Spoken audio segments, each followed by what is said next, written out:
Madame, Monsieur, bonjour et bienvenue dans votre émission mensuelle Les Mercredis du Fisc.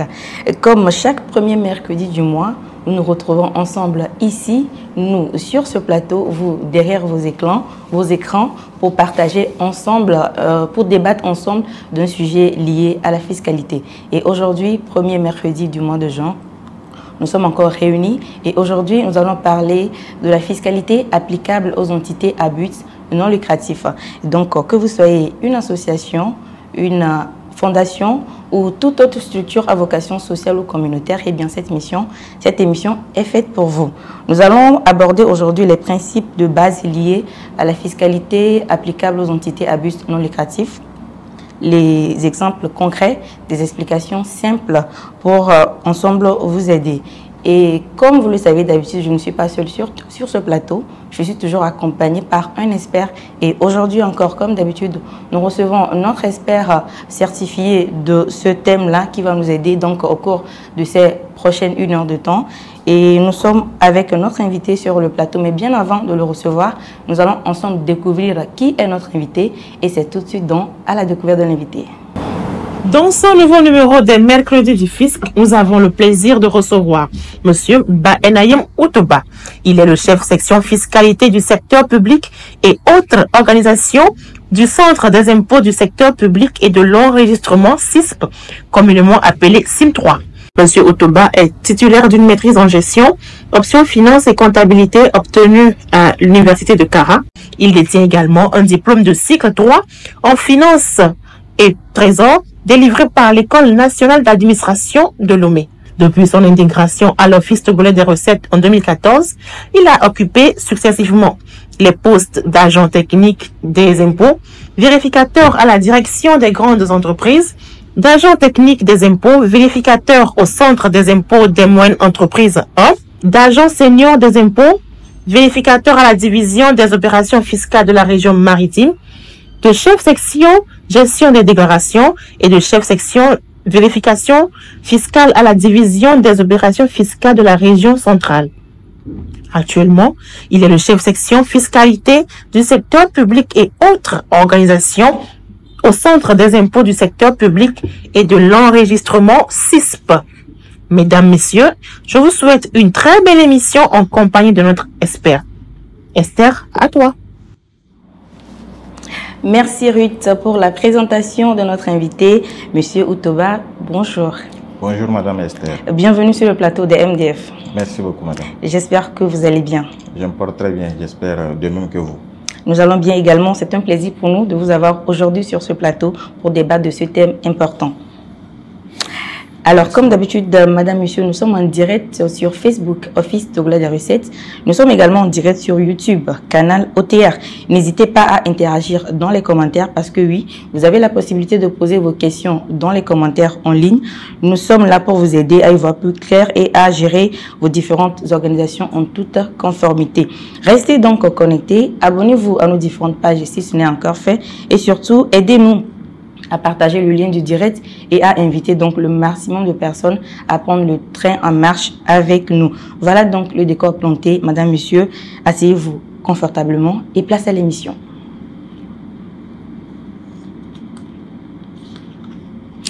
Nous sommes donc sur le plateau des MDF et nous parlons aujourd'hui de la fiscalité applicable aux entités à but non lucratif. Et nous recevons aujourd'hui sur le plateau Monsieur Outoba. Donc, vous êtes chef section fiscalité du secteur public et autres organisations. Bonjour Monsieur Outoba. Bonjour Madame Esther.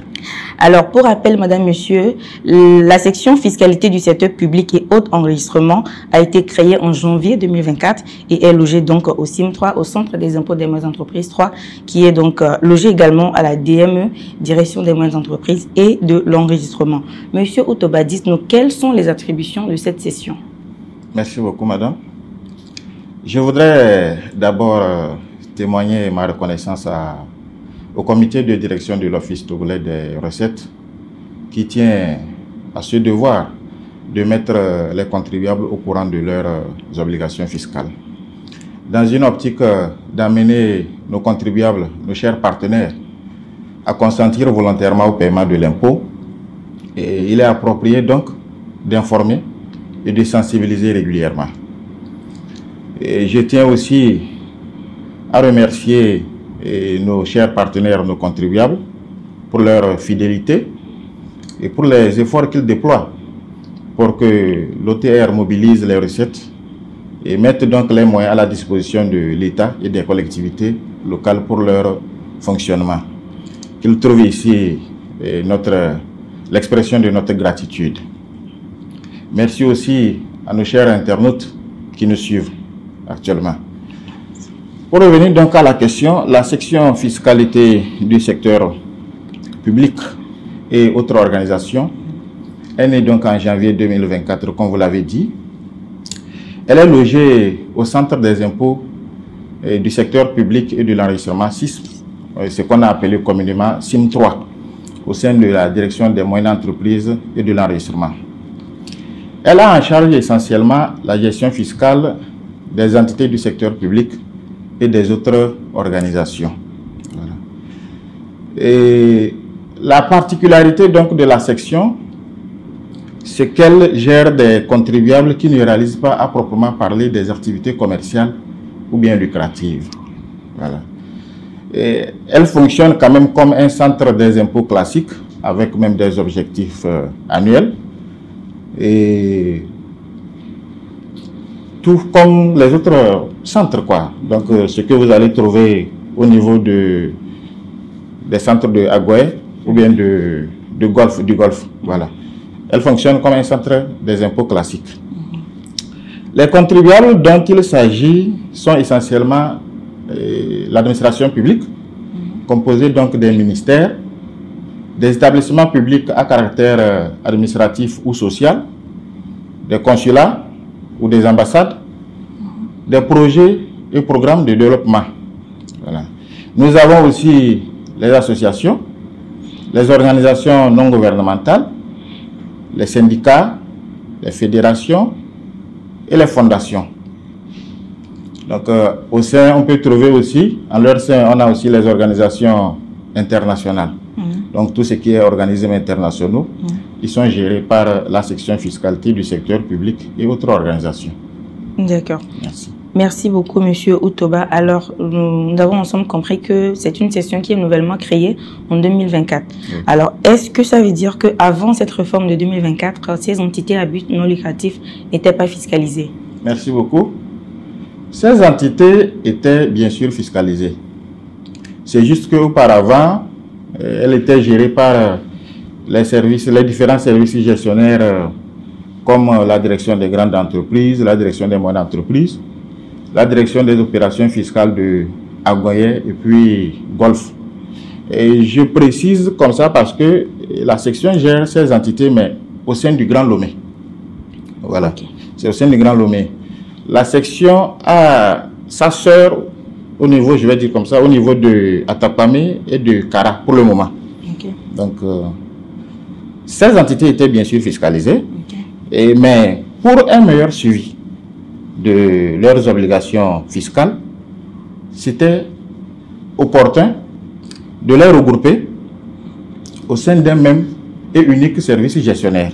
Okay. Et dans l'intention d'apprécier leur contribution au budget en termes de recettes, et aussi de bien les suivre en leur appliquant des procédures harmonisées et équitables.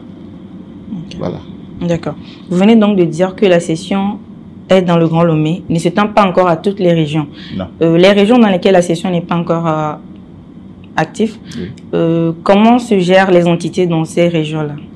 Ces entités continuent d'être gérées par nos bureaux des opérations fiscales et à l'intérieur. Elles continuent d'être gérées normalement. D'accord. Mais ce qui est sûr, dans les moments à venir, ces entités vont se retrouver dans des sections comme celle-ci, okay. Ou peut-être au-delà. Voilà, pour un meilleur suivi, ou bien pour un suivi beaucoup plus efficace au regard de leurs obligations fiscales. Ok.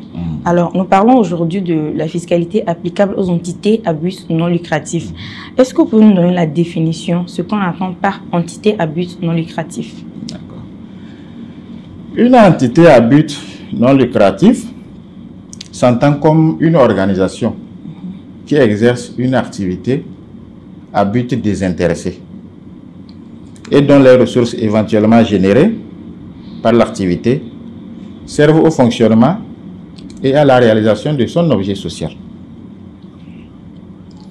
Dans la définition, on comprend aisément qu'il n'y a pas la notion de l'intention de rechercher le profit ou bien du bénéfice.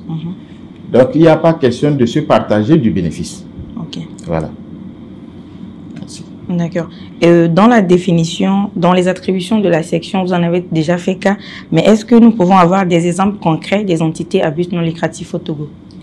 Le référentiel comptable et le SISBENEL aujourd'hui, système comptable des entités à but non lucratif, qui est donc applicable à ces entités-là, c'est l'équivalent du SISCODA au niveau des sociétés et puis des entreprises commerciales.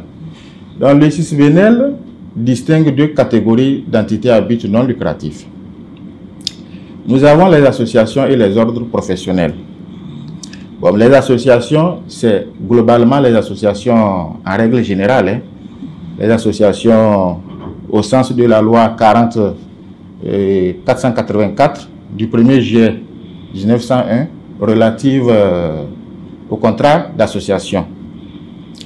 Donc, c'est les associations en règle générale, les fondations, les organisations religieuses. Quand je parle d'organisations religieuses, je fais allusion donc aux églises, aux temples, aux mosquées, aux synagogues. Donc tout ce qui est lieu de culte, mais qui a quand même une entité, qui a une personnalité morale. Voilà. Nous avons aussi les syndicats et les partis politiques. Mais pour les syndicats et les partis politiques, il est apporté une précision. Les dispositions du SISBENEL sont applicables aux syndicats et partis politiques si dans l'État partie, ces entités-là ne sont pas soumises au régime de la comptabilité publique, ou bien ne sont pas soumises au régime d'une comptabilité particulière. Voilà. Bon, quand on prend le cas du Togo, ces entités qui sont comme des associations n'ont pas ce régime-là. C'est dire donc que le SISBENEL leur est applicable. Voilà. Les ordres professionnels, c'est des organisations à caractère corporatif qui regroupent obligatoirement les membres de certaines professions libérales à des fins de réglementation et de discipline de la profession, au sein de la profession. Voilà. Donc, en termes d'ordre professionnel, nous avons notre partenaire de tous les jours, l'Ordre national des experts comptables et agréés. Donc, on a des ordres comme ceux des médecins, la chambre des notaires, et les architectes, les géomètres, ainsi de suite, les médecins et dentistes, tout ça. Voilà. D'accord. La seconde catégorie d'entités à but non lucratif, c'est les projets de développement et les agences d'exécution de l'État. Les projets de développement, ce sont des entités qui pilotent, enfin qui ont en charge la gestion ou l'administration des projets de développement financés en général par les bailleurs multilatéraux ou bilatéraux, étatiques ou privés. Voilà. Et donc, on a aussi les agences de développement de l'État. Donc, tout ce qui est comme projet, exécuté sur tout le territoire national, d'ordre étatique, ou bien au niveau local, ou bien même piloté par les ONG, locales comme internationales, sont des entités qui ont des obligations fiscales. C'est des entités à but non lucratif, au sens donc de l'acte uniforme relatif au SISBENEL. Voilà. Merci.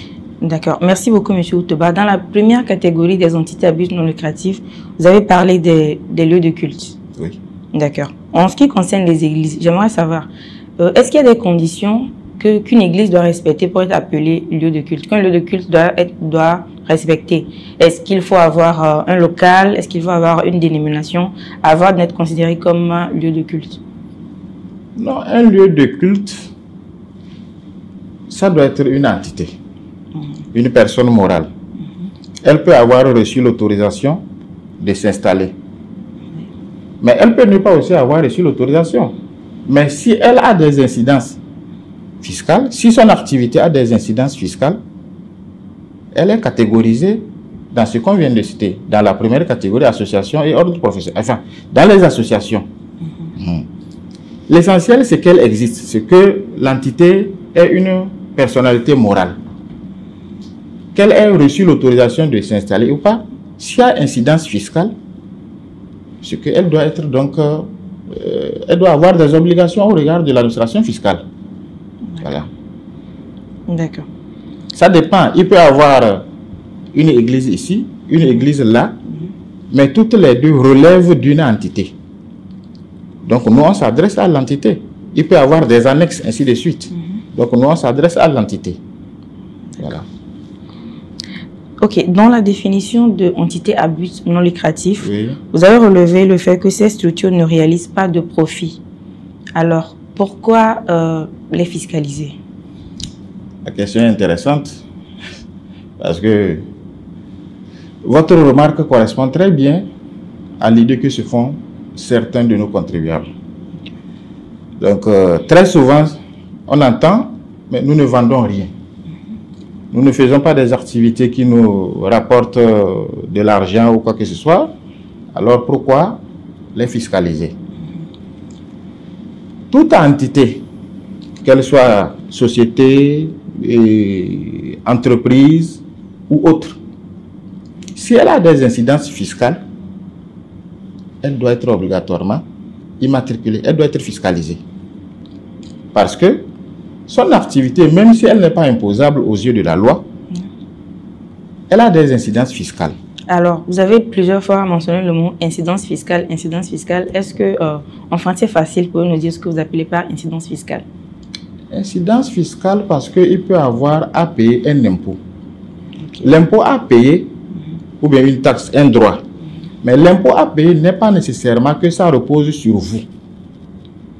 Ça peut être, comme pour le cas même de ces entités-là dont on parle, ça peut être juste un précompte, une retenue, sur une rémunération que vous êtes en train de verser à un tiers.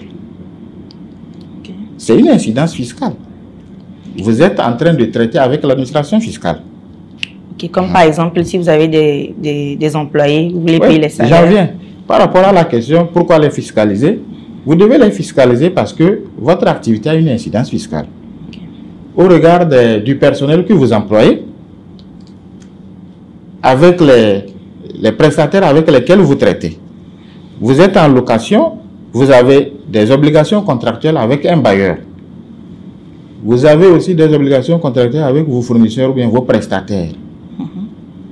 L'intention n'est pas d'imposer l'activité que vous exercez. Mais la loi vous désigne comme celui-là, ou bien comme la personne qui doit observer certaines pratiques. Vous devez pratiquer un précompte, une retenue sur ceci pour reverser à l'administration fiscale. C'est là où le terme redevable légal apparaît. Voilà, vous ne supportez pas l'impôt, mais vous devez collecter et reverser. Merci. D'accord. Un peu plus haut, vous avez parlé du SISBNL, oui. Le système comptable des entités à but non lucratif. Alors, pouvez-vous nous dire brièvement quelles sont les obligations exigées par l'acte uniforme? L'acte uniforme relatif au SISBNL, système comptable donc des entités à but non lucratif, a été adopté en décembre 2022 à Niamey. Donc, c'est l'équivalent du SISQUADA. Pour nos entités à but non lucratif, associations, ordres professionnels, projets de développement, ces entités tiennent leur comptabilité selon les dispositions du SISBNL. Voilà. Et en termes d'obligation, le SISBNL dit que vous devez tenir la comptabilité et des livres légaux selon les postulats et conventions comptables. Il dit en outre que les dirigeants de l'entité à but non lucratif sont appelés à tenir un registre des donateurs qui doit être coté et paraphé et numéroté de façon continue. Le registre doit contenir dans son sein l'identité de tous vos donateurs. tous ceux-là qui vous ont fait des dons, vous devez mentionner dans un registre la date, le NIF, même du donateur, le montant. Toutes ces informations doivent être contenues dans le registre des donateurs. En fin d'année, vous devez dresser l'inventaire. Vous devez élaborer des états financiers et établir des rapports d'activité annuels. Pour certaines entités, le CISBENEL exige que vous procédiez à la désignation d'un auditeur externe, au moins un auditeur. Voilà. Vous pouvez avoir en votre sein des auditeurs internes, mais vous devez désigner un auditeur externe qui est inscrit à l'Ordre national des experts comptables de l'État partie pour un mandat de 3 ans et renouvelable donc une fois. Bon, quand il s'agit des projets, comme les projets de développement ont eux autres une durée de vie limitée dans le temps, donc vous alignez donc le mandat de l'auditeur sur la vie du projet. Qui sont ceux-là, ou quelles sont les entités qui sont appelées à désigner un auditeur? Si vous avez un total bilan qui est supérieur à 100 millions, vous devez obligatoirement désigner au moins un auditeur externe. Si vos ressources annuelles sont supérieures à 200 millions, vous avez l'obligation de désigner au moins un auditeur. Quand on parle de ressources annuelles, c'est les dons ou legs. Si vous avez reçu des dons et legs qui sont supérieurs à 200 millions, vous devez avoir un auditeur externe. Si les cotisations des membres dépassent 200 millions, si les subventions que vous avez reçues dépassent 200 millions, vous avez l'obligation de désigner un auditeur. Voilà, voilà brièvement présenté les principales obligations comptables énoncées par chose, le CISBENEL, à l'endroit des entités à but non lucratif. Merci beaucoup, Monsieur Utoba. Nous sommes donc dans les mercredis du fisc. Nous parlons de la fiscalité applicable aux entités à but non lucratif. Nous allons observer une petite pause publicitaire et nous revenons donc pour la suite de cette émission.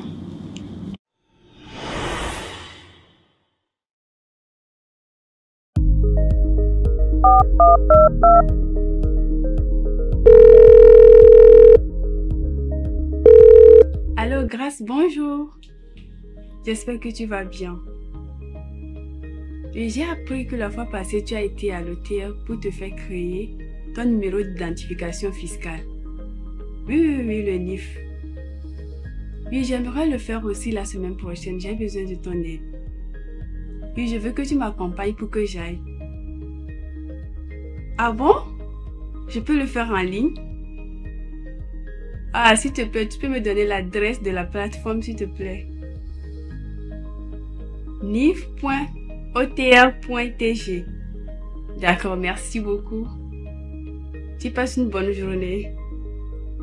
Merci.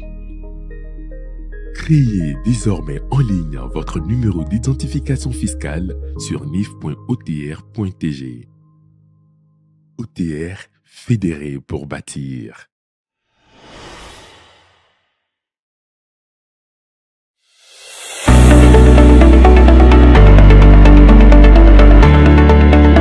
Bonjour madame. Bonjour monsieur. Comment vous allez? Ça va très bien. D'accord. C'est OTR TVM, c'est pour le contrôle de la TVM de 2024. Ok, Tu peux d'accord. voir la carte grise?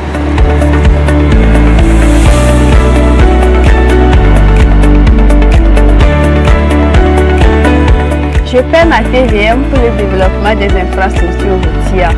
Faites comme moi, téléchargez sur Play Store l'application OTR TVM et payez en toute simplicité.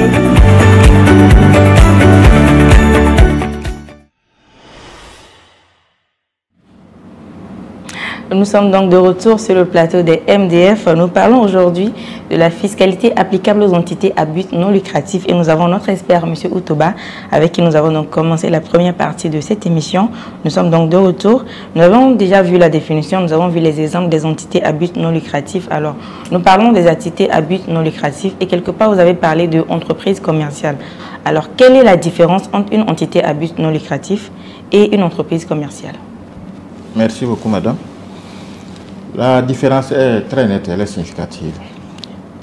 Lorsque la personne crée l'entreprise commerciale ou bien la société, ou bien lorsque ces personnes se réunissent et créent la société, c'est dans l'intention de faire du profit. Une société ou bien une entreprise ne se crée pas pour évoluer à perte ou bien enfin, pour être dans l'humanitaire. Non. C'est dans l'intention de faire du profit. C'est pour cela, s'il n'y a pas de profit, à un moment donné, l'entreprise est obligée aussi de mettre la clé sous les personnes. Voilà. Alors qu'au niveau de l'entité à but non lucratif, le but est désintéressé. Je décide de mettre mes connaissances ou bien mes moyens avec tel pour impacter la vie de certains citoyens ou bien d'une couche de la population. Ce n'est pas dans l'intention de me faire un profit, non. Il n'y a pas de bénéfice pécuniaire qui est recherché là-dedans. C'est pour améliorer les conditions de vie de tel, c'est pour apporter une certaine réglementation, mais une certaine discipline dans telle profession. Il n'y a pas l'intention de se partager de l'argent en fin d'année. Non, ce n'est pas l'intention. Ok. D'accord. Maintenant, si on le dit comme ça, c'est qu'au niveau de la fiscalité, la différence sociale est nette. Si je n'ai pas l'intention de faire du profit, si ce que je mène comme activité, c'est dans l'objet social, c'est dans ce que les statuts disent, c'est ces statuts-là que j'ai présenté au ministère de l'administration territoriale et on m'a attribué un récépissé. Donc quand j'exerce des activités de ce genre, mon activité n'est pas imposable. Il se peut même que mon activité génère des revenus. Mais si ces revenus-là entrent dans la réalisation de l'objet social, il n'y a pas question de payer des impôts. Quand je dis payer des impôts, c'est payer des impôts sur mon activité. Parce que il y aura question de payer des impôts, mais ce serait des précomptes. J'ai employé un personnel. Je rémunère le personnel. Sur les salaires, c'est un revenu pour l'employé. L'employé doit normalement supporter l'IRPP. On dit ok, l'employé ne va pas lui-même venir faire la déclaration. Mais vous, l'employeur, vous êtes tenu de liquider l'IRPP de l'employé et le reverser à l'administration fiscale. J'ai un fournisseur qui m'a livré ou qui a exécuté une prestation. Avant de verser la rémunération à ce fournisseur, on me dit, vous devez pratiquer telle retenue. Ça peut être TVA, ça peut être retenue sur les sommes versées à des résidents ou bien non résidents. Au total, l'entreprise commerciale ou la société est un redevable réel, mais aussi légal. Mais l'entité à but non lucratif n'est qu'un redevable légal. Prenez ceci et reversez. De l'autre côté, lui prend, il reverse, mais il supporte aussi des impôts sur l'activité qu'il mène.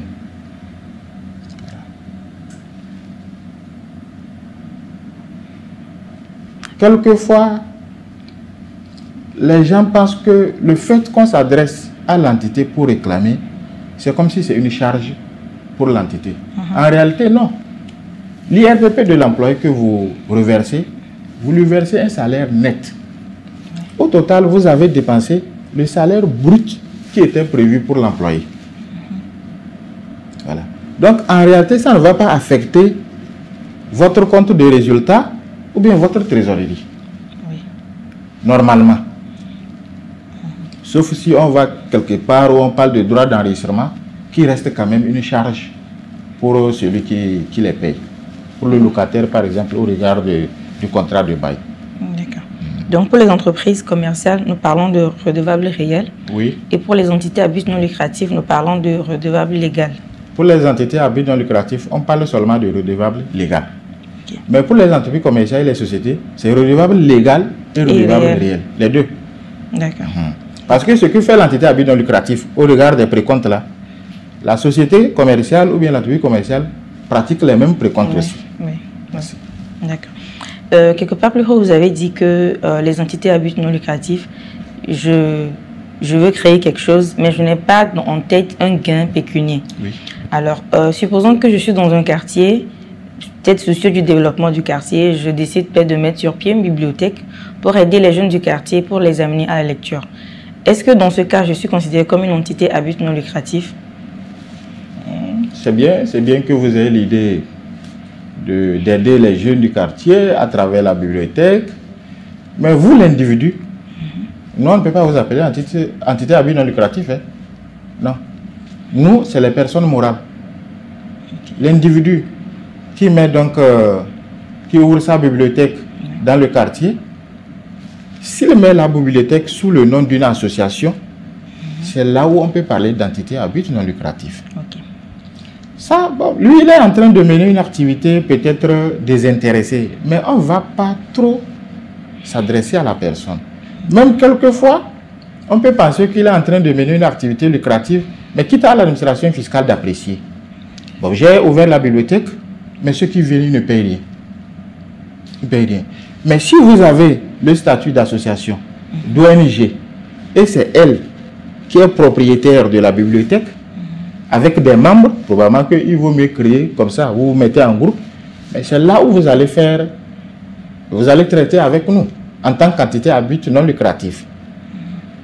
Si vous avez loué un local, vous versez le loyer au propriétaire. Vous avez une obligation fiscale par rapport à cela. Okay. Si vous avez, je sais pas, si vous achetez des livres, vous avez probablement une obligation par rapport aux fournisseurs.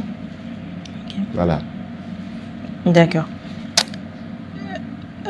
Vous avez parlé de l'IRPP un peu plus haut, Oui. en tant qu'impôt que les entités à but non lucratif doivent payer. À part l'IRPP, quels sont les autres impôts ou taxes que les entités à but non, dont les activités à but non lucratif sont redevables vis-à-vis de l'OTR? Oui, redevable, c'est bon. C'est le terme approprié parce que elle ne supporte pas. Voilà, redevable légal en termes d'IRPP. Donc, je précise aussi que pour l'IRPP, vous versez le salaire à la fin du mois à l'employé. Vous avez liquidé son IRPP. Vous avez au plus tard le 15 du mois suivant pour le reverser à l'administration fiscale. Voilà. Et en dehors de l'IRPP, nous avons les retenues sur les sommes versées à des résidents. Et quand on parle de retenues sur les sommes versées à des résidents, c'est que un prestataire vous a livré une prestation, il a exécuté une prestation à votre bénéfice. Vous devez le rémunérer. Mais ces prestations, c'est essentiellement les professions libérales, ce qu'on appelle bénéfices non commerciaux. Donc, un expert comptable qui vient certifier vos états financiers ou bien qui vient pour un audit, à la fin de la mission, vous devez le rémunérer. Vous êtes appelé à pratiquer une retenue de 3% s'il a une attestation de régularité fiscale ou de 5% s'il est juste immatriculé. Et quand je dis immatriculé, c'est immatriculé NIF professionnel. Okay. S'il ne se retrouve pas dans les deux cas, vous lui retenez 20% sur sa rémunération. Wow. Oui, et vous reversez donc à l'administration fiscale. Okay. Et s'il n'est pas, s'il est étranger, par exemple? Ah, j'allais en venir. Okay. Vous êtes allé devant ça. S'il est étranger, on parle de retenue sur les sommes versées à des non-résidents. Donc, lui, on lui pratique une retenue de 20%. S'il n'est pas français, il ne faut pas, peut-être, enfin, s'il n'est pas français, s'il n'a pas la nationalité française, et s'il n'est pas dans l'espace UEMOA. Okay. Bon, même s'il est dans l'espace UEMOA, il faut qu'il vous présente une attestation de résidence fiscale dans l'autre État. Okay. Voilà, ce n'est pas suffisant, ce n'est pas parce que vous êtes au sein de l'UEMOA, donc, qu'on ne va pas vous pratiquer la retenue. Tout ça, c'est pour éviter la double imposition entre les États. Voilà. La retenue sur les loyers. La retenue sur les loyers, c'est 8,75% du montant de loyer que vous versez à votre bailleur. Voilà. Vous retenez les 8,75%, vous lui versez le net et vous lui remettez donc, vous lui versez le net avec la quittance des 8,75%. La taxe d'habitation, elle est due par tout le monde. Mais pour le moment, on s'adresse au premier responsable de l'entité pour collecter la taxe d'habitation. Et les droits d'enregistrement. Les droits d'enregistrement, c'est généralement par rapport au contrat de bail. Les droits d'enregistrement aujourd'hui sont à la charge du locataire. Donc, vous pratiquez 2% sur le montant du contrat et vous déclarez et vous reversez donc à l'administration fiscale. Et il peut aussi pratiquer une retenue ou bien un précompte de TVA. Voilà. Et c'est beaucoup plus au niveau des établissements publics à caractère social et administratif, à caractère social ou administratif, ou plutôt au niveau des projets de développement, surtout au niveau de l'État. C'est des structures qui supportent, en fait, toutes les structures supportent la TVA. Oui. Toutes. Sauf si elle a un texte qui l'exonère de TVA. Donc, au niveau des projets ou bien des établissements publics autonomes, là, avant de payer la facture au fournisseur, vous êtes appelé à retenir la moitié de la TVA et à reverser à l'administration fiscale. Vous remettez donc la quittance au fournisseur. S'il s'agit d'un fournisseur étranger, vous retenez la totalité, 100%, et vous reversez. Voilà. Et je tiens à préciser que la retenue, elle n'est pas facultative. La loi dit que vous devez obligatoirement retenir. Si vous ne retenez pas, vous pouvez encourir des sanctions. L'autre impôt qu'on peut citer aussi, c'est l'IRRCM, l'impôt sur le revenu, et catégorie revenu des capitaux mobiliers. C'est vrai que vous allez me poser la question, mais vous avez dit qu'il n'y a pas partage de bénéfices, il n'y a pas la notion de dividende que vient chercher l'IRRCM. La plupart des entités avec qui nous traitons ont en leur sein certains organes, à l'instar du conseil d'administration. Donc, les membres du conseil d'administration perçoivent ce qu'on appelle les jetons de présence. Les jetons de présence sont imposables à l'IR catégorie RCM. Voilà. Bon, comme tout contribuable aussi, vous allez payer la TVM. Et je voulais apporter une précision. On a parlé des droits d'enregistrement, Oui. mais quand on prend les projets de développement et les établissements publics à caractère administratif, où très souvent nous avons les comptables publics, il est fait obligation aux comptables publics de ne payer que si le marché ou le contrat en question a été enregistré, sous peine de sanction. Et le comptable public ne doit pas payer un contrat si ce contrat n'a pas été présenté à la formalité de l'enregistrement au niveau du SIM 3. Voilà. La précision est importante. Merci pour cette précision. Bon, globalement, c'est les retenues des précomptes qu'il faut opérer. Et comme je l'ai dit, ces précomptes-là n'affectent pas globalement votre compte de résultat ou bien votre trésorerie, peut-être les droits d'enregistrement, donc qui sont à la charge du locataire. Mais en dehors de ces obligations, on a des obligations tout au long de l'année, parce que ce que j'ai cité, c'est des obligations essentiellement mensuelles. Elles sont mensuelles. Mais à la fin de l'année, vous avez l'obligation de déposer une déclaration annuelle de salaire, ce qu'on appelle communément DAS. Voilà. Au plus tard, le 31 janvier de l'année N+1, vous faites un récapitulatif de ce que vous avez versé comme rémunération et conséquemment l'IRPP. Et vous faites donc cette situation, c'est une opération, on dit c'est une opération de régularisation. Vous faites cette opération et il se peut que vous ayez insuffisamment liquidé et reversé. Vous complétez. Vous allez avoir, vous pouvez avoir trop payé. Si vous avez trop payé, c'est là où apparaît la notion de crédit. S'il y a crédit, ce n'est pas automatique. Vous devez envoyer un courrier à l'administration fiscale pour lui signifier que vous avez trop payé. Donc vous aurez souhaité qu'on vous notifie le crédit que vous allez faire valoir dans vos déclarations à venir. Voilà. Les examens, les dossiers, ça s'étudie. C'est-à-dire que vous envoyez, on a l'obligation de vous répondre. Ça peut mettre du temps. Je sais, je précise ça en même temps parce que les contribuables se plaignent. Ça peut mettre du temps, mais on vous répond toujours. C'est notre obligation, c'est notre devoir. Voilà.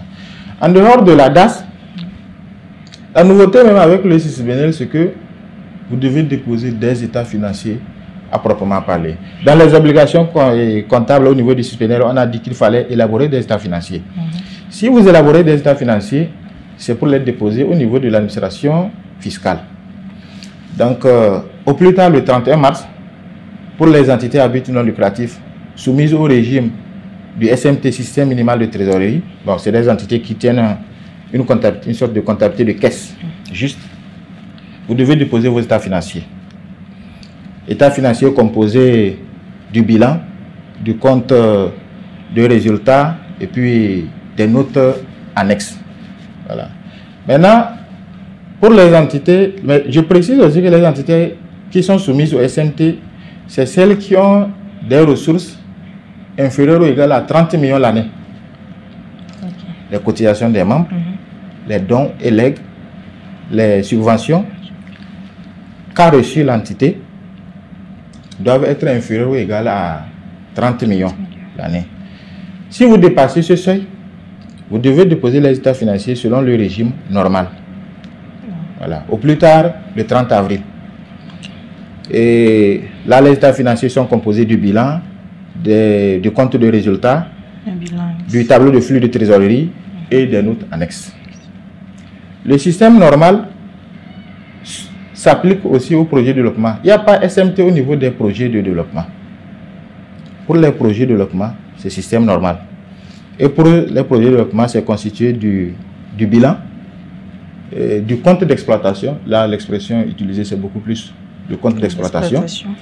Et le tableau de suivi budgétaire, le tableau de réconciliation de la trésorerie, le tableau emploi-ressources et les notes annexes. Voilà. D'accord. C'est beaucoup de choses. C'est beaucoup de choses, mais on les suit pas à pas et on les accompagne. Et nous espérons surtout que cette émission-là peut apporter des éclaircissements. Inch'Allah. Oui. Et si vous permettez, madame, vous faites tout ceci parce que vous avez été immatriculé. Ok. Vous êtes né d'abord. Voilà. Oui. Entreprise, société, tout ça, c'est que vous devez être immatriculé parce que vous avez votre activité a des incidences fiscales. Je ramène toujours les termes. Oui. Vous devez être immatriculé. La particularité au niveau de ces entités pour leur immatriculation, c'est qu'elles ne passent pas par le centre de formalité des entreprises de la Chambre de commerce. Elles viennent directement au niveau du centre des impôts pour se faire immatriculer. Vous vous munissez de votre récépissé d'autorisation ou bien d'installation et la pièce d'identité du premier responsable, les statuts. Vous venez vers chez nous pour qu'on vous immatricule. Nous vous fournissons sur place donc le formulaire de demande d'immatriculation, la fiche de localisation et puis le formulaire de renseignement professionnel. Donc c'est après avoir renseigné tous ces formulaires-là maintenant qu'on procède à votre immatriculation. Donc, à partir de là, vous êtes né et on constitue votre dossier fiscal et on vous suit. Ok. Donc pour récapituler, le récépissé, oui, la carte d'identité du premier responsable et le statut. Oui. D'accord. Les trois éléments. Donc avec ça, on vient au CIM 3. Quelque part, on va citer aussi l'accord de siège ou l'accord programme. Oui. Accord de siège et accord programme. Accord de siège donc pour les organismes internationaux ou bien les ONG internationales et l'accord programme pour certaines ONG locales. Au regard donc de leur activité reconnue d'utilité publique, l'autorité compétente signe un accord programme avec l'entité. Ok. Alors, Monsieur Outoba, de par toutes les explications, nous avons l'impression que les entités à but non lucratif respectent les mêmes procédures que les entreprises commerciales vis-à-vis de l'administration fiscale, les déclarations, le dépôt des états financiers et tout. Alors, est-ce que les entités à but non lucratif font également, sont vérifiées? Est-ce qu'ils font objet de vérification? Voilà. C'est intéressant la question, parce que dans la pratique, on a cette réaction de certains contribuables. Oui. Bah, ok, nous ne vendons rien, nous ne faisons rien. Nous avons un accord de siège, nous avons un accord programme, donc nos locaux sont inviolables et nos documents sont inviolables. Oui, justement. Mais ces entités font l'objet de vérification. Contrôle sur pièce, comme vérification sur place. Et nous, depuis la fin de l'année dernière, nous avons entamé des vérifications. Et ça s'exécute. Nous sommes dans un système déclaratif, auto-liquidé. La loi vous a donné la latitude de liquider l'impôt vous-même et de passer déclaré. A priori, donc, on suppose que vous êtes de bonne foi. Ouais. Mais la conséquence, c'est que l'administration fiscale donc, dispose de son droit de contrôle et de reprise pour s'assurer que les déclarations souscrites sont sincères et conformes à ce que la législation fiscale, à ce que la loi fiscale dit. Donc, les contrôles s'effectuent. Donc, c'est un contrôle qui se fait de façon systématique? Non. Le contrôle s'effectue sous la supervision de la direction du contrôle fiscal. Le service gestionnaire propose des dossiers parce qu'il aurait identifié des risques. Le risque, bon, quand on le dit, l'autre peut dire, mais quel risque ils ont identifié chez moi? Oui. Le risque peut être juste que vous n'avez jamais été vérifié. Tout simplement. Ou bien, bon, tel exercice risque de courir à prescription. Donc, on vous programme. La direction du contrôle fiscal apprécie et sort le programme de vérification que nous, on se charge d'exécuter. D'accord. Voilà. Et qu'est-ce que je voulais apporter comme précision là? L'objectif n'est pas d'aller, je sais pas, sanctionner. C'est vrai que le contrôle fiscal aussi a son caractère répressif. C'est un côté quand même que, c'est pas de gaieté qu'on l'applique, mais c'est beaucoup plus pédagogique. Okay. Il faut qu'on comprenne ça, c'est-à-dire que c'est beaucoup plus pédagogique. À l'occasion, l'entité, vous avez la latitude de poser toutes les questions au vérificateur. Okay. Toutes les questions. Ça vous permet vous-même aussi de corriger certaines erreurs que vous pratiquez ou bien bon, qui arrivent dans votre gestion. Voilà. L'objectif n'est pas nécessairement budgétaire, mais bon. C'est pédagogique, beaucoup plus pédagogique. Bon, ok. C'était justement ce que j'allais demander. Je voulais savoir, étant donné que c'est une entité à but non lucratif et qu'a priori, ils ne vendent rien, est-ce que la vérification peut être soldée par des sanctions? La vérification de comptabilité est toujours soldée par des sanctions. Et si vous avez fait l'objet de rappel ou de redressement, les droits simples subissent une majoration de 20% ou de 40% en ce qui concerne la TVA. C'est ce que dit la loi. Mais bon, il y a aussi des mécanismes, des faveurs qui sont accordées. Moi, je peux appeler ça faveurs qui sont accordées aux contribuables. Vous avez fait l'objet de vérification et vous avez été sanctionné, il y a de la majoration. Vous pouvez introduire une demande de remise gracieuse, quitte à la hiérarchie d'examiner, enfin, quitte à la direction de la législation fiscale et contentieux et du contentieux, d'examiner et de vous répondre. C'est possible. Mais si vous avez aussi fait l'objet de vérification, vous avez des droits rappelés qui doivent être soldés, on peut aussi passer par un échéancier pour vous permettre d'honorer votre dette. D'accord. Alors, votre section étant une nouvelle section, j'aimerais savoir comment vous vous y prenez pour amener les contribuables à accomplir leurs obligations. Merci beaucoup, madame. Nous, on a procédé par ce qu'on appelle une lettre d'accueil. C'est-à-dire, nous vous envoyons une lettre pour vous signifier que dorénavant, vous êtes géré par tel service gestionnaire. Voilà. Et en envoyant la lettre, la particularité, c'est que nous avons toujours annexé à la lettre un récapitulatif de vos obligations. Et tout ce que j'ai énuméré comme impôts à payer, toutes les obligations annuelles comme mensuelles, nous agrafons un récapitulatif donc à la lettre. Nous mettons les contacts pour vous permettre aussi de poser des questions s'il y en a. Voilà. Et nous joignons aussi un formulaire de renseignement professionnel, localisation, puisque nous voulons vraiment constituer votre dossier fiscal. Okay. sans dossier fiscal, c'est que nous-mêmes, c'est comme si on n'a plus de matière pour s'adresser à vous. Et nous joignons aussi, enfin, le formulaire de création du compte d'Imana. Nos contribuables sont logés au sein de la direction des moyennes entreprises et de l'enregistrement.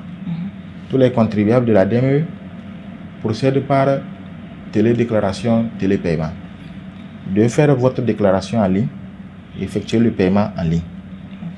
Donc, tout ça, c'est à l'avantage aussi du contribuable. C'est vrai que nous aussi, on profite parce qu'il n'y a plus finalement une longue queue devant l'agent. Donc, chacune des deux parties profite. Donc, c'est dans cette optique de dématérialiser les procédures et c'est à l'avantage aussi donc, du contribuable. Voilà. Et après avoir créé le compte, nous avons l'obligation de vous initier à l'exploitation donc de cette plateforme. C'est nouveau, la chose est nouvelle pour vous, donc on vous invite, on vous initie et puis vous pouvez faire votre déclaration. Il se peut aussi que vous soyez défaillant à un moment donné, faites l'objet de relance. Comme dit précédemment aussi, nous effectuons des contrôles sur pièce comme contrôle sur place. Alors, M. Outoba, nous sommes donc dans la dernière partie de l'émission. Quelles sont les exonérations dont bénéficient les entités à but non lucratif? Merci beaucoup, madame. Et dès lors que l'activité est à but désintéressé, c'est qu'elle n'est pas imposable. C'est dire donc qu'il n'y a pas question d'impôt sur le résultat. Yes, impôt sur les sociétés. Il n'y a pas question d'être imposé au droit de patente ou bien aussi en parlant d'IS, il ne faut pas être imposé, on ne pourra pas l'imposer au minimum forfaitaire de perception ou bien à l'impôt minimum forfaitaire. Voilà. Donc, c'est essentiellement les exonérations dont il est question. Mais il peut y avoir exonération de TVA. Sauf que c'est un texte qui doit préciser que vous bénéficiez d'une exonération de TVA. Voilà. Mais même s'il n'y a pas de texte aussi, vous faites une installation ou bien une construction qui est mise gratuitement à la disposition de la population, il n'y a pas question de supporter la TVA. Voilà. Donc c'est essentiellement les exonérations dont il est question. D'accord. Et en cas d'exonération de la TVA, comment obtenir les attestations d'exonération? Merci beaucoup. Pour obtenir l'attestation d'exonération de TVA, c'est que vous devez avoir un texte qui vous exonère du paiement de la TVA. Ça peut être un accord de siège pour les organismes internationaux, ou bien les ONG internationales, ou bien un accord programme pour les ONG locales. Donc l'autorité compétente estime que vous êtes en train d'exercer une activité d'utilité publique, et donc elle vous accorde cette faveur-là. Mais vous n'allez pas payer la TVA que si vous présentez une attestation d'exonération. Ça suppose que vous devez introduire une demande. Le fournisseur ou bien le prestataire vous délivre la facture. Sur la facture, il apparaît la TVA. Il vous présente la facture. Vous devez introduire la demande au niveau de la direction de la législation fiscale et du contentieux dans les 3 mois qui suivent la présentation de la facture. Sinon, vous perdez le droit à l'exonération. C'est quand vous aurez établi l'attestation d'exonération que vous n'allez pas payer la TVA. Il faut qu'ils introduisent toujours la demande d'attestation d'exonération. Parce que quand vous ne l'avez pas, vous mettez en difficulté le prestataire. En cas de contrôle, le vérificateur est dans tous les droits. Il doit lui réclamer le reversement de la TVA s'il ne lui présente pas une attestation d'exonération. Voilà. D'accord. Merci. Qu'appelle-t-on déductible?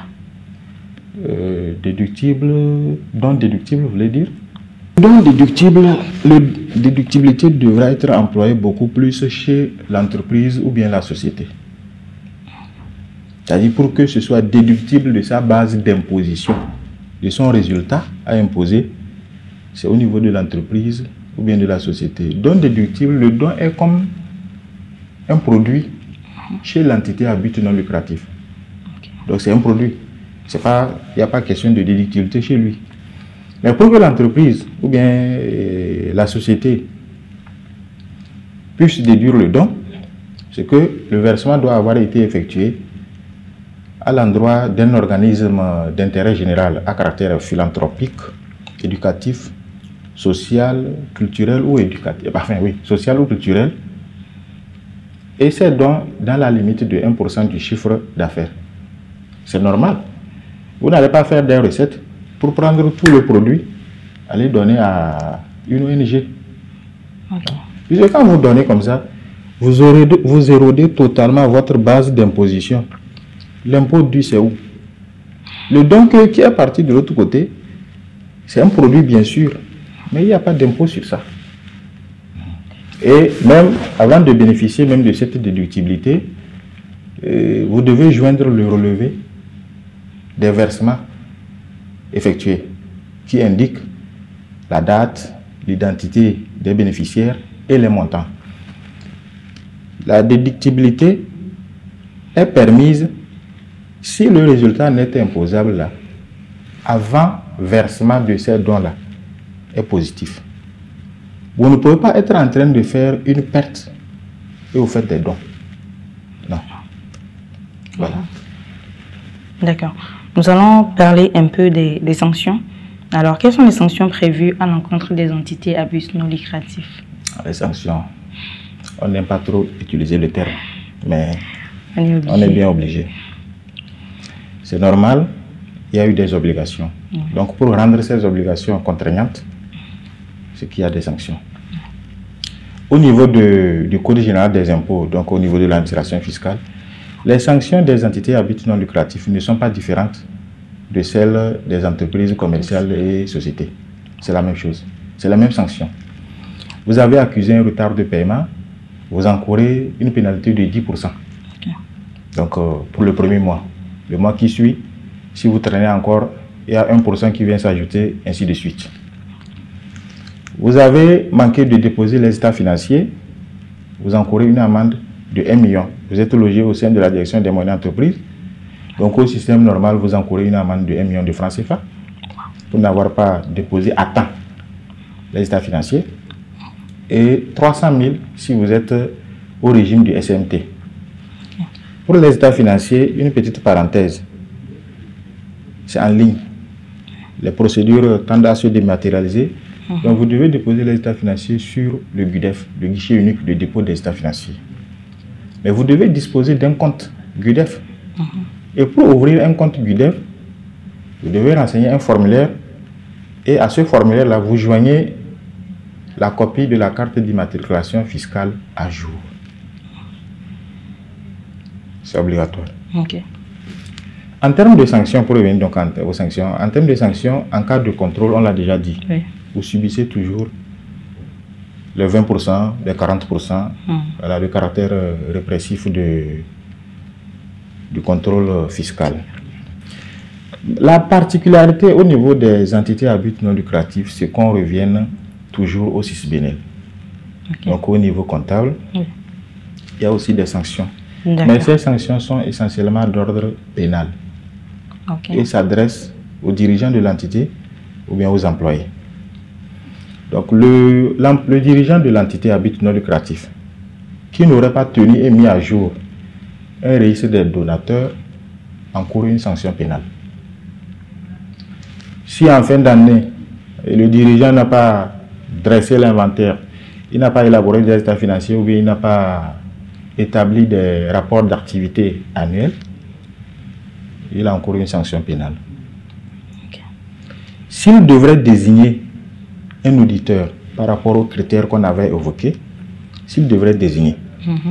Parce que pour certaines entités, si elles ne respectent pas les 3 critères qu'on avait évoqués, la désignation est facultative. Ouais. Mais si vous respectez l'un des 3 critères, obligatoirement vous devez désigner. Mais si vous n'avez pas provoqué la désignation d'un auditeur, ou bien vous l'avez désigné, mais vous ne l'avez pas convoqué à une assemblée générale, vous encourez une sanction pénale. Le dirigeant de l'entité ou bien l'employé qui sciemment a fait obstacle aux travaux de vérification ou de contrôle de l'auditeur ou a refusé de communiquer des documents encourt également une sanction pénale. Voilà. C'est essentiellement ces sanctions qui sont édictées par les dispositions du CISBENEL. D'accord. Alors, est-ce à dire que pour une même erreur, si je peux le qualifier comme ça, c'est-à-dire Par exemple, pour un défaut de déclaration, Oui. L'entité subit et les sanctions du CISBNL et les sanctions de l'administration fiscale. Ces sanctions sont cumulatives. Oh, ce n'est pas l'un ou l'autre. Non. D'accord. Ici, on parle de comptabilité, de l'autre côté, on parle de la fiscalité. Les sanctions sont cumulatives.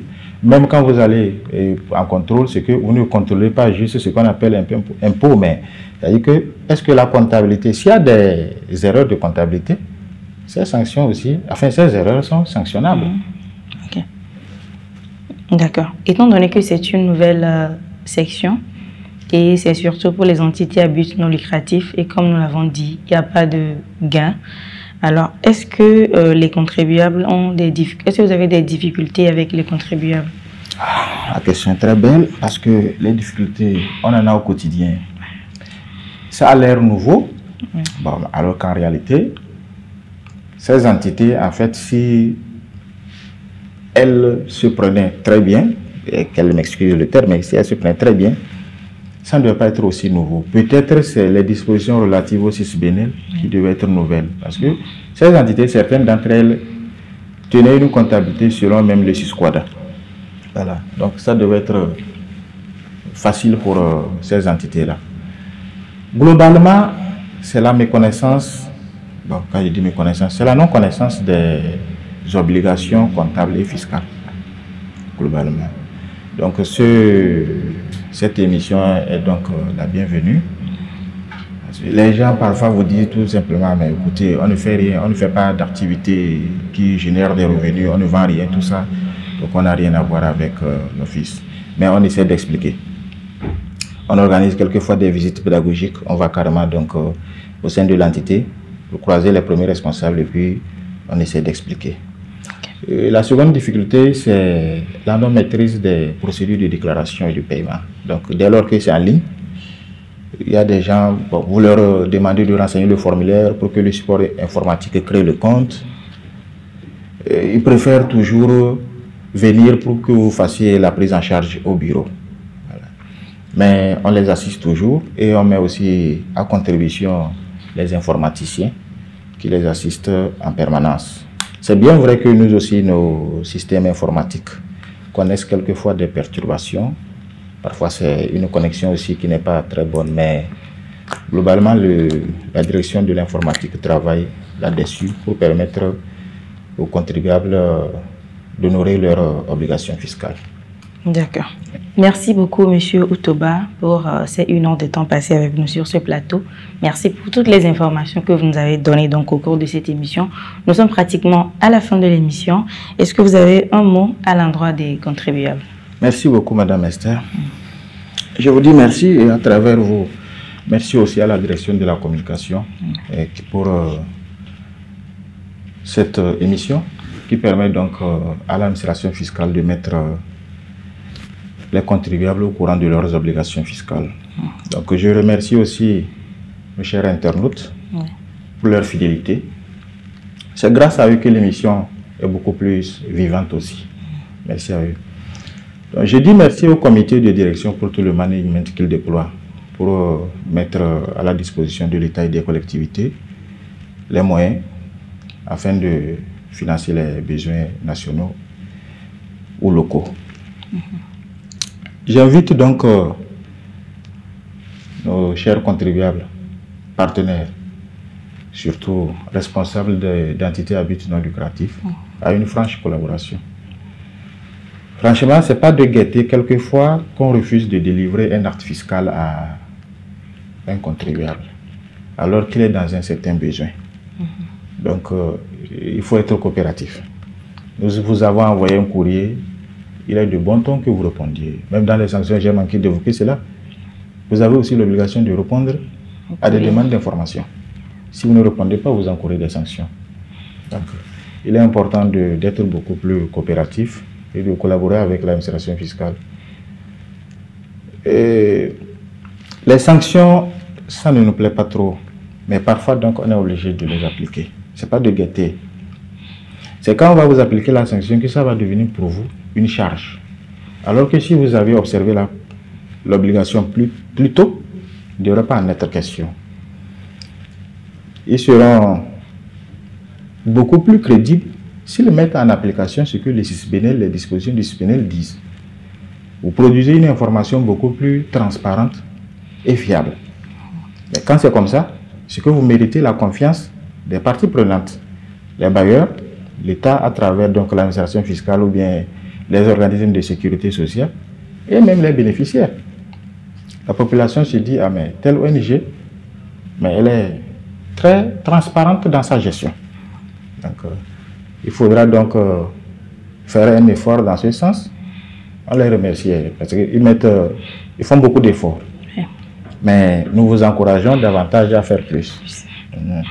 Afin de voir naître vraiment dans nos rangs le civisme fiscal tant souhaité au plus haut sommet de l'État. D'accord. Merci beaucoup, madame. Merci beaucoup, M. Outoba. Madame, Monsieur, c'est déjà la fin de cette émission. Merci à toutes celles et ceux qui nous ont suivis. Et un merci particulier à notre expert pour les conseils qu'il nous a donnés. J'espère que toutes ces informations-là vous aideront donc dans vos futures démarches avec l'administration fiscale. En tout cas, n'hésitez pas à suivre l'émission. Elle demeure sur notre page, nos différents réseaux sociaux. Suivez l'émission autant de fois que nécessaire. Et si vous avez encore des questions, vous pouvez les laisser dans les commentaires ou alors vous pouvez appeler directement le centre de contact de l'OTR au 82 01. Merci également à l'équipe technique qui, comme d'habitude, a été au top.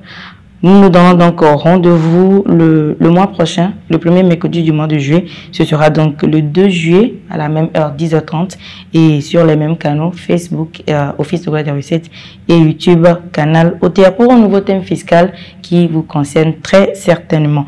En attendant, continuez à vivre vos activités avec passion et responsabilité et à très bientôt.